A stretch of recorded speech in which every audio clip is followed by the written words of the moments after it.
Salve a tutti, io vorrei parlare oggi della distorsione della realtà, cioè di come noi umani non riusciamo a vedere la realtà così com'è. Quando parlo della realtà non parlo di realtà fisica, anche se in parte anche quella subisce una trasformazione, però quella riguarda l'attenzione che abbiamo, cosa vogliamo vedere, cosa non vogliamo vedere, eccetera. Io parlo del significato che diamo alla realtà, che ce la deforma completamente. Il tutto deriva dall'infanzia, il tutto deriva dai genitori, come noi abbiamo visto e vissuto i genitori. Più noi abbiamo avuto genitori difficili, più grande sarà la distorsione della realtà.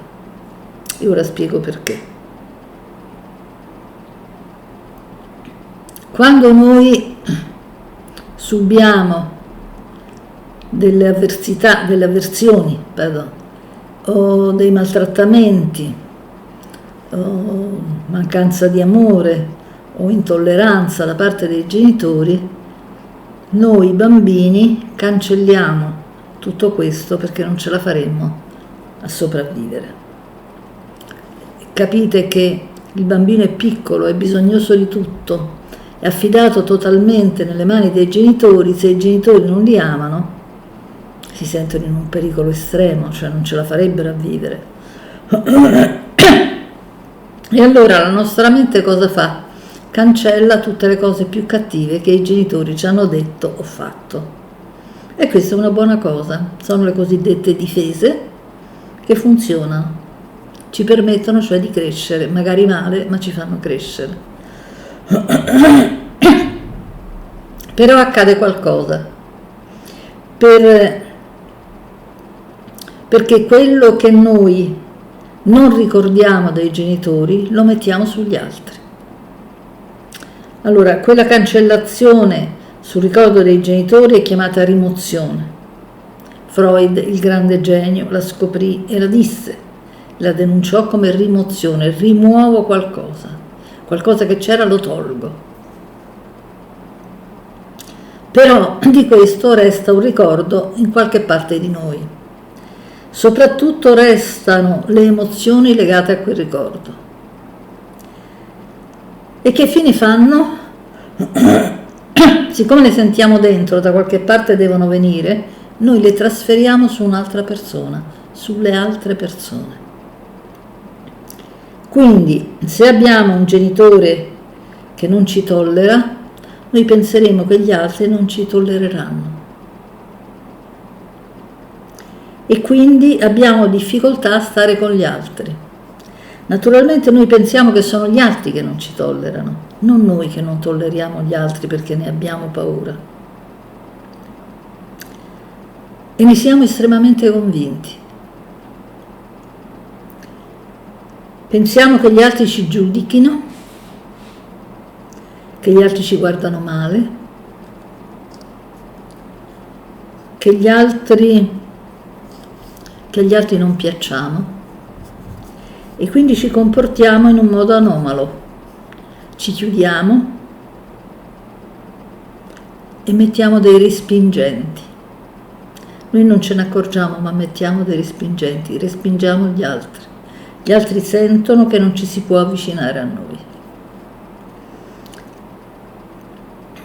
Quindi una parte delle persone non si avvicinerà a noi, poi c'è un'altra parte, che è una parte un po' carnefice,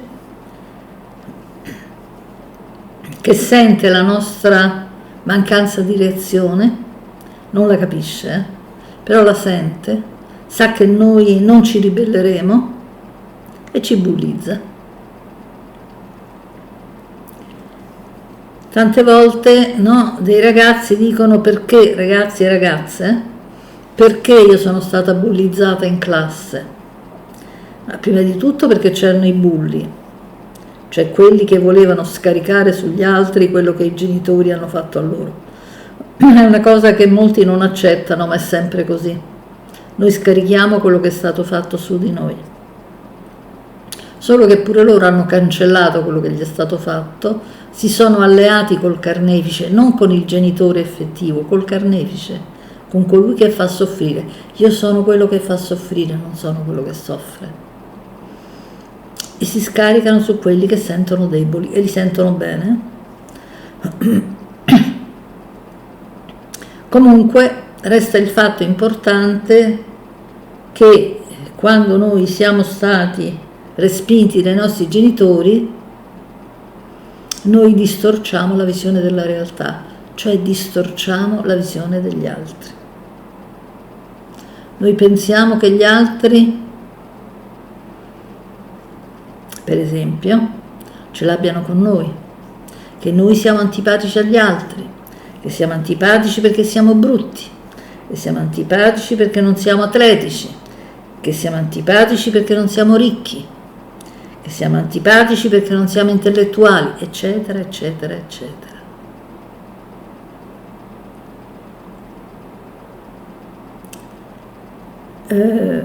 Se qualcuno ci mostra un minimo di comprensione, di affetto, di amicizia o di possibile amicizia, noi ci tuffiamo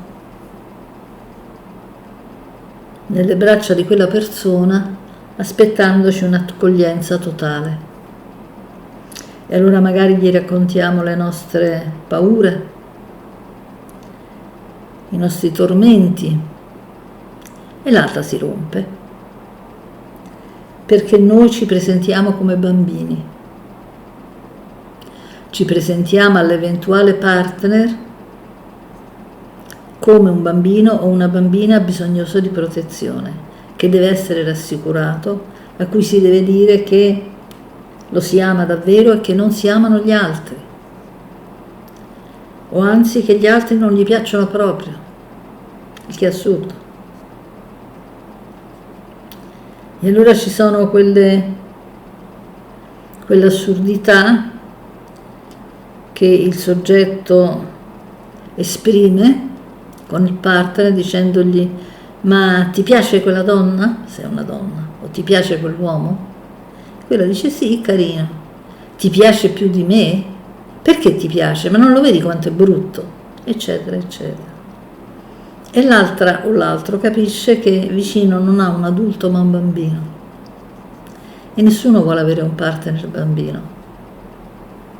Addirittura a sua volta l'altro cerca qualcuno che la protegga. Figuriamoci un bambino.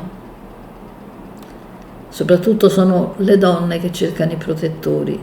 Gli uomini cercano più la mamma che li ama eternamente. Quindi noi vediamo la realtà distorta. Vediamo per esempio come negativi tutti quelli che hanno fatto carriera perché noi non riusciamo a farla. E pensiamo che non riusciamo a farla perché siamo antipatici. Oppure pensiamo che non riusciamo a farla perché siamo inetti e allora ci deprimiamo. Pensiamo di essere stupidi. La scuola poi fa del tutto per farcelo credere, perché c'è una discriminazione allucinante fra i più bravi e i meno bravi a scuola. I maestri, gli insegnanti, i professori non cercano mai di capire, o quasi mai, di capire gli alunni che cosa hanno.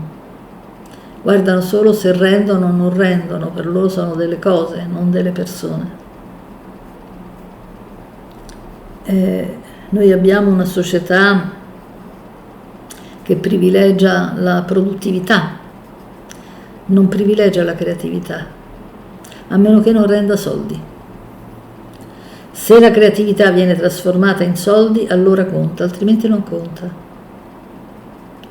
Quindi se produce, cioè produce soldi, allora va bene, altrimenti la persona può essere un angelo, una persona stupenda, creativa o o con idee innovative, qualsiasi cosa, però non conta. Non conta se non è traducibile in soldi. Tant'è vero che quando si va dagli psicologi, da alcuni psicologi, specie quelle delle istituzioni, il primo compito che loro si assumono è quello di far sì che la persona torni o vada a lavorare. Se lavora ha già risolto il suo problema. E da un lato hanno anche ragione, perché se lavora si mantiene, altrimenti non si mantiene. Ma il fatto che risolve il lavoro non vuol dire che abbia risolto il suo carattere, non vuol dire che abbia risolto il suo stare in mezzo alla gente, ma quello non lo vedono, spesso non ce l'hanno neanche loro.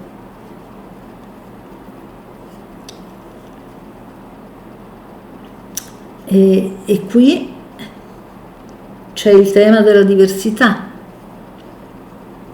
Allora, se uno è disabile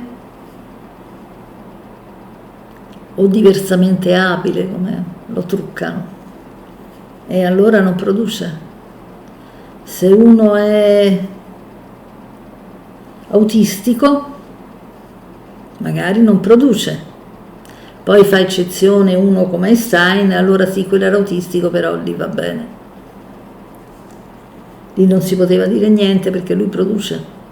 O almeno perché le sue applicazioni producevano.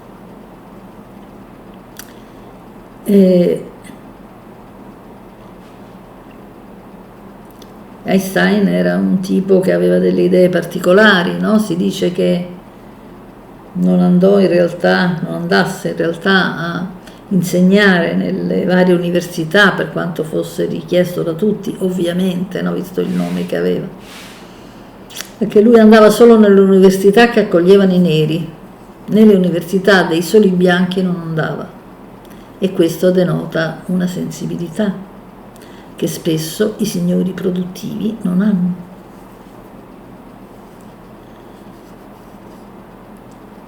E noi abbiamo molta paura della diversità, cioè noi abbiamo molta paura che il mondo sia diverso dai canoni che il mondo ci ha dato, perché crediamo completamente ai canoni che il mondo ci ha dato, senza pensare se quei canoni sono giusti o meno.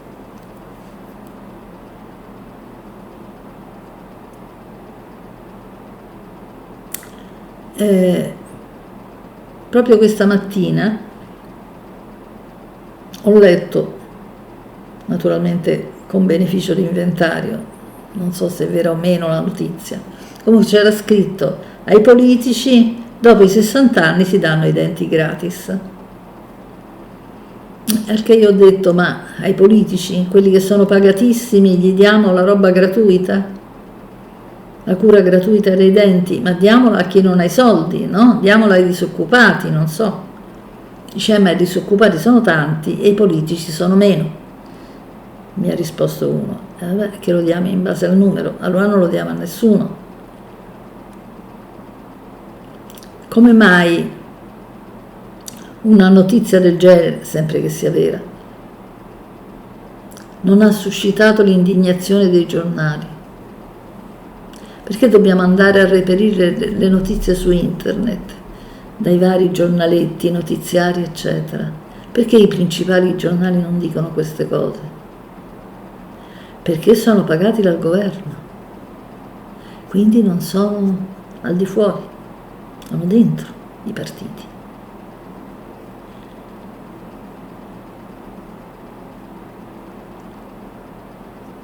Noi non riusciamo a vedere queste cose. In un'altra società europea questo sarebbe visto, è visto molto di più che da noi. Non si azzarderebbero a fare cose del genere, susciterebbero scandalo. Da noi no. Da noi il cittadino non ha voce. Perché noi abbiamo una sudditanza, siamo abituati a una sudditanza di potere, abituati a stare in tanti statarelli. Non abbiamo più la libertà che possedeva l'impero romano, dove c'erano i tribunali, dove si poteva accusare chiunque e lottare contro chiunque.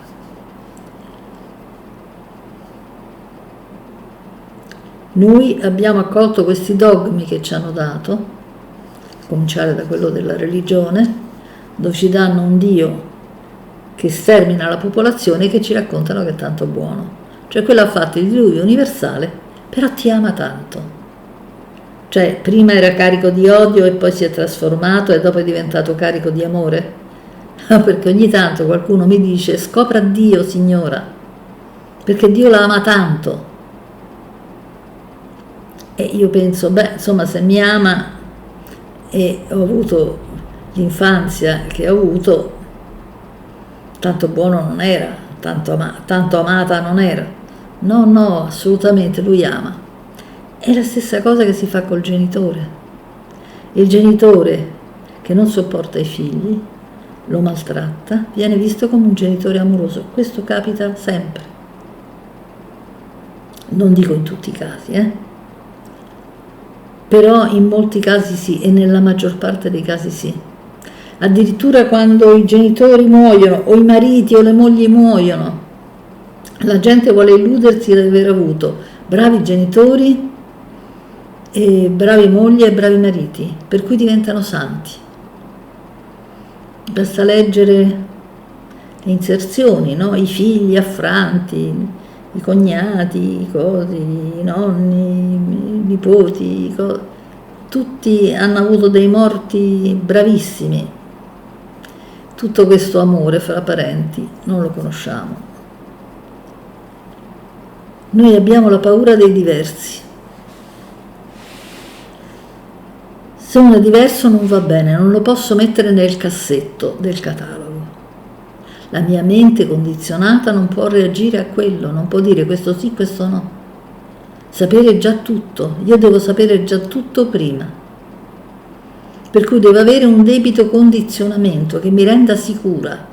E tutti sono certi che se hanno un buon condizionamento, sono sicuri, perché pensano che la loro sicurezza sia nell'avere ragione, e questo è un grande sbaglio.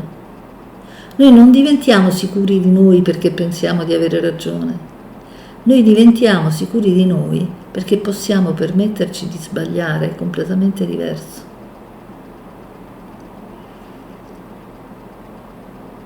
Una persona che ha cominciato a fare dei video mi diceva che aveva il terrore di venire boicottata dal pubblico, perché ora era esposta, no? Ma chiaramente risentiva dei suoi genitori, perché chi fa un video, come sto facendo io, è logico che si aspetta un boicottaggio. E c'è tanta gente che è fuori di capoccia, che cosa può fare? Mica la può fermare, poi chi se ne importa, insomma, no? È normale questo che ci sia.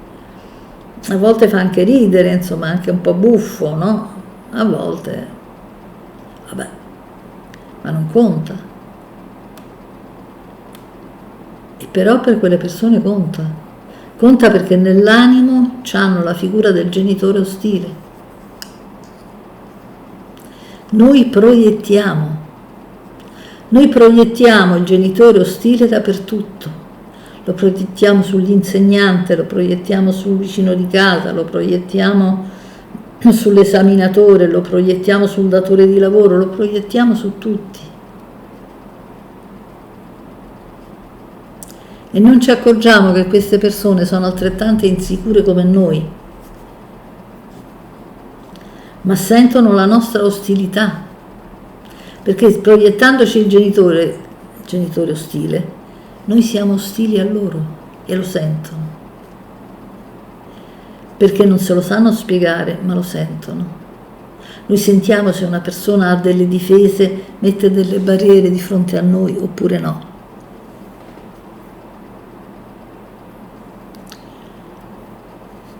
La persona che non ha barriere, che non ha paura di noi, che non ci sente ostili, non alza barriere, è rilassata e permette a noi di rilassarci, perché se lei non alza barriere vuol dire che non ci attaccherà, che non ha paura e quindi non ci attaccherà.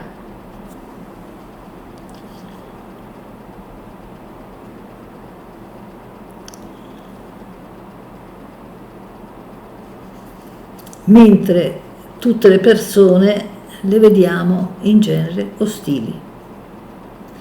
Gli siamo antipatiche, gli siamo di peso. Io ricordo, perché io ho passato anche tutto questo, io ricordo che ero bambina e che una signora mi disse: vieni in braccio a me, penso che fossimo in treno, se ricordo bene, io ero molto piccola. Se vieni in braccio a me, non c'era posto, no? Ti tengo in braccio io. I miei genitori tenevano in braccio mio fratello, mia sorella, naturalmente non me, perché insomma ero la più piccola e un po' quella meno tollerata, e io cercavo di salire in braccio perché me lo chiedeva, non potevo dire di no, ma cercai di puntare i piedi a terra per non pesarle, perché pensavo che poi si scocciasse di avermi come peso sulle ginocchia. Lei se ne accorse e disse: ma perché non ti appoggi veramente? Dai, appoggiati su di me. E io ero tesissima per questa cosa, perché sicuramente quella persona si sarebbe scocciata, si sarebbe pentita di avermi in braccio perché si accorgeva che io pesavo e perché io pesavo ai genitori. Quindi era logico che si sentisse così. Io proiettavo i miei genitori su questa signora, io proiettavo i miei genitori su tutti, voi proiettate i vostri genitori su tutti. I genitori negativi noi li guardiamo ovunque, li vediamo ovunque, non vediamo le persone come sono. Ogni gesto che ci fa un nostro amico noi lo interpretiamo in maniera malevola. Se uno ci dà una gomitata per dirci: oh, guarda un po', mi ha dato una gomitata, gli stavo antipatico, voleva colpirmi. Quella è la proiezione del genitore, non vediamo l'altro com'è.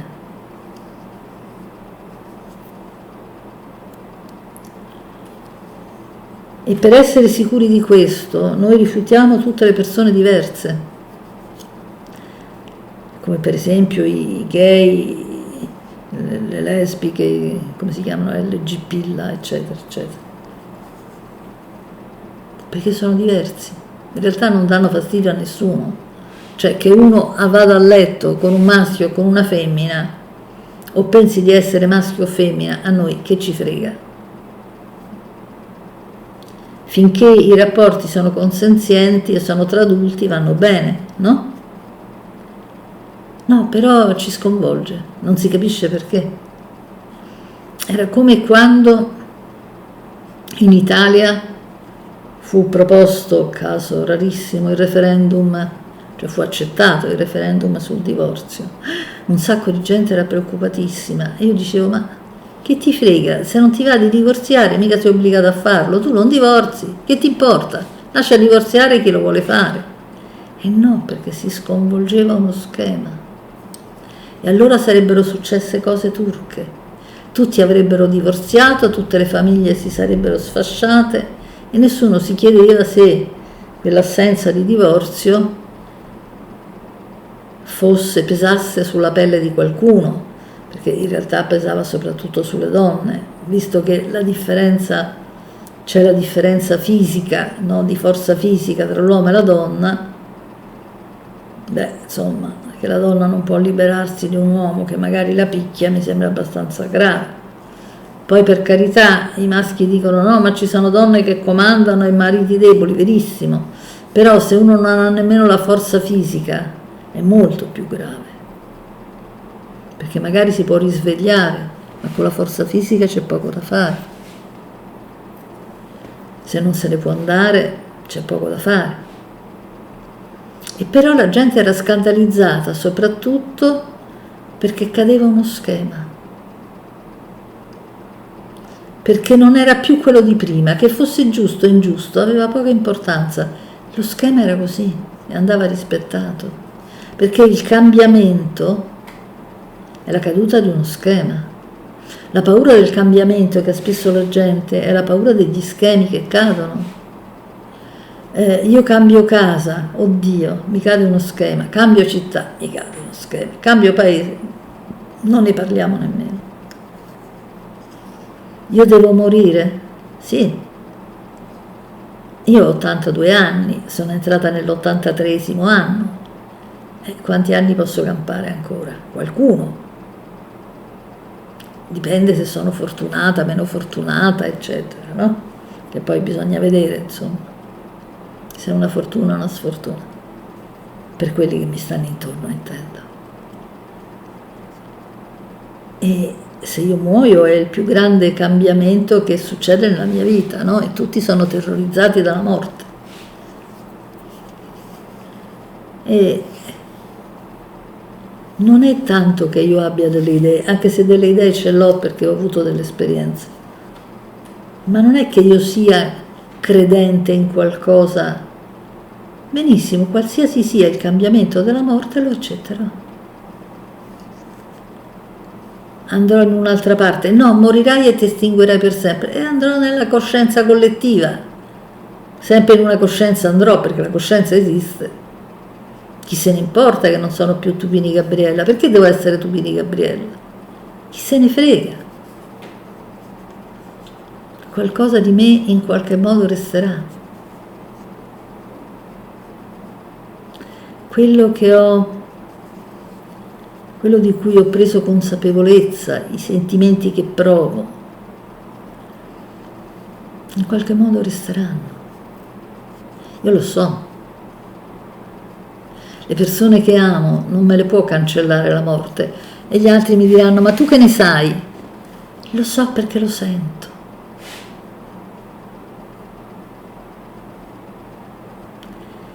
E lì non c'è condizionamento o ragionamento che vale, perché l'unica cosa che possiamo fare è seguire il nostro interno, se l'abbiamo depurato da tutti i condizionamenti, però. Quindi se abbiamo depurato sia la mente che l'istinto dai condizionamenti. E allora siamo pronti ad accogliere chiunque, perché noi stessi siamo diversi, noi siamo diversi l'uno dall'altro. I nostri figli sono diversi da noi, i nostri figli sono diversi l'uno dall'altro, noi siamo diversi dai nostri genitori. Noi non sappiamo, l'ho già detto, come sono i nostri figli, dobbiamo impararlo e ci dobbiamo tenere ad impararlo, perché abbiamo scelto noi di metterli al mondo. E se sono diversi, vanno accolti. Sono diversi da noi, la pensano diversamente da noi. Sì, devono avere spazio anche loro. Hanno i loro diritti. Hanno diritto di essere accolti con la loro diversità. Non vedono il mondo come lo vediamo noi, orrore. Perché non devono avere le loro idee? Mettiamoci a confronto con le loro idee. Non dobbiamo obbligarli a cambiare idea, dobbiamo metterli a confronto con le nostre idee e cercare di capire chi di noi è meno influenzato dalle idee degli altri. I genitori fanno presto, dicono ai figli: si fa così perché lo dico io. Le frasi disumane: in questa casa si fa come dico io, quando avrai casa tua farai quello che vuoi. E questo è genitoriale. Questo non ha niente di genitoriale, non c'è nessun amore in questo, non c'è nessun rispetto. Gente che parla così i figli non li dovrebbe fare.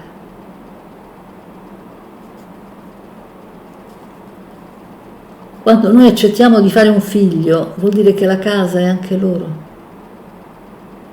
la dividiamo con loro. Tanto più che un giorno resterà loro, come è giusto che sia. Ma è anche casa loro. Hanno il diritto di dire cosa vogliono in casa loro. Poi naturalmente noi ci confronteremo, no? E cercheremo di capire su quale norma, su quale gusto, su quale propensione ragioniamo. e scambiandoci qualcosa, magari qualcosa ci trasferiamo l'uno con l'altro, no? Perché è importante il confronto. Il confronto vuol dire aprirsi alle idee degli altri.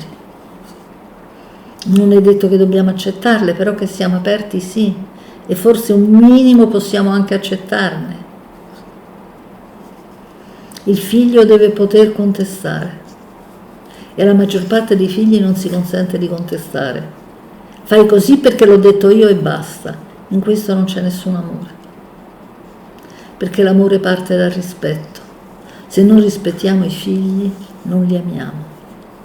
Possiamo riempirli di cose, possiamo spenderci soldi, curarli, ma non li amiamo.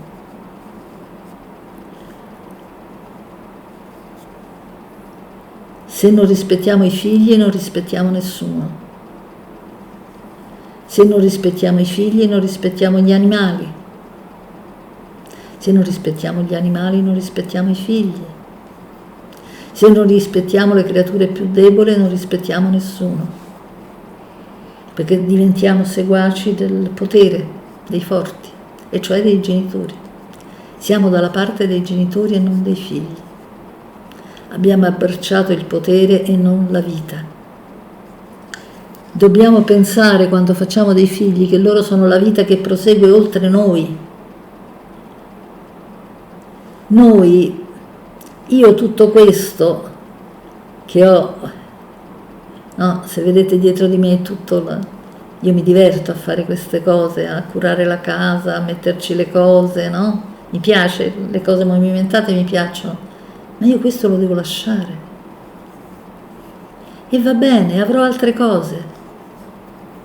E qualcuno se lo godrà, i miei figli se lo godranno, e quello che non vorranno loro magari se lo godrà qualcun altro.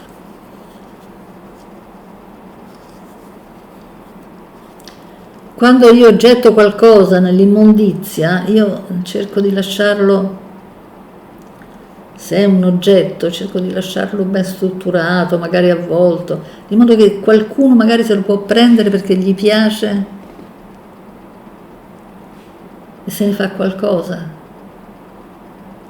È bello che qualcuno usufruisca delle cose.